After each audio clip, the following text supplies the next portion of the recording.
Hi everybody, welcome to Tavish Academy. Today we are presenting a new chapter, Time Value of Money for CA Foundation.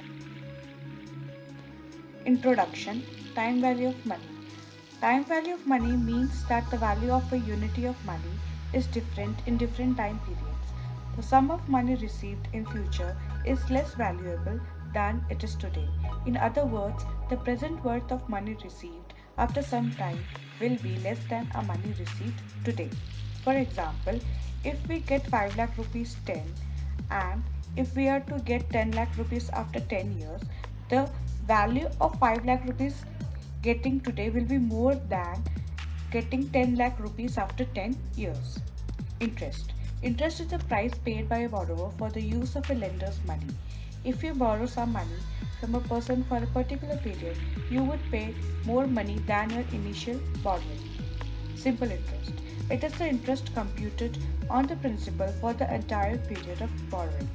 Therefore, interest is equal to P, that is principal, into I, that is the rate of interest, into T, that is the time in years. Compound interest. As the interest that accrues when earnings for each specified period of time added to the principal, thus increasing the principal base on which subsequent interest is computed. Therefore, in the first year the principal amount will remain same. However, in the second year the principal amount will include the interest of the previous year. So here is the formula for compound interest. Effective rate of interest. The effective interest rate can be computed directly by the following formula. E is equal to bracket 1 plus I bracket close n minus 1, where E is the effective interest rate, I is the actual interest, and n is the number of conversion period. Annuity. It can be defined as a sequence of periodic payments or receipts regularly over a specified period of time. Annuity may be of two types: annuity regular or annuity due or annuity immediate. Annuity regular.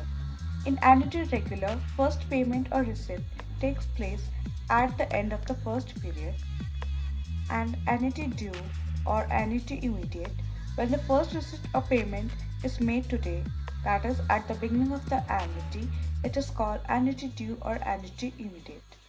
So here is the formula for annuity regular and annuity due.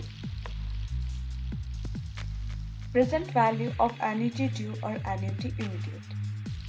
The present value of annuity due or immediate for n years is the same as an annuity regular for years plus an initial receipt or payment in beginning of the period. The calculating the present value of annuity involves two steps. Step 1. Compute the present value of annuity as if it were the annuity regular for one period short. Step 2.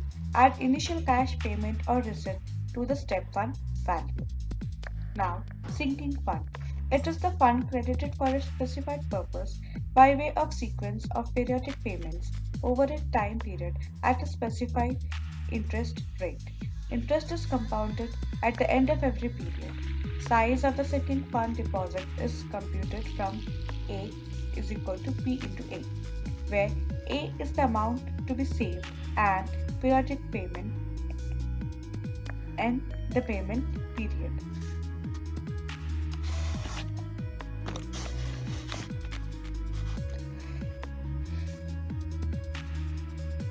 Examples. Example 1. How much interest will be earned on 2000 at 6% simple interest for 2 years? Solution. Now we are required to calculate the amount of interest. Therefore, I is equal to P into I into T, which is equal to 2000 into 6 divided by 100 to remove the percentage sign into 2, which is equal to rupees 240. Example 2. Sachin deposited rupees 1 lakh in his bank for 2 years at simple interest rate of 6%. How much interest would he earn? How much would be the final value of deposit? Solution. Now we have to calculate the interest amount. Therefore, I is equal to P into I into T. Therefore, 1 lakh into 6 divided by 100 into 2, which is equal to 12,000.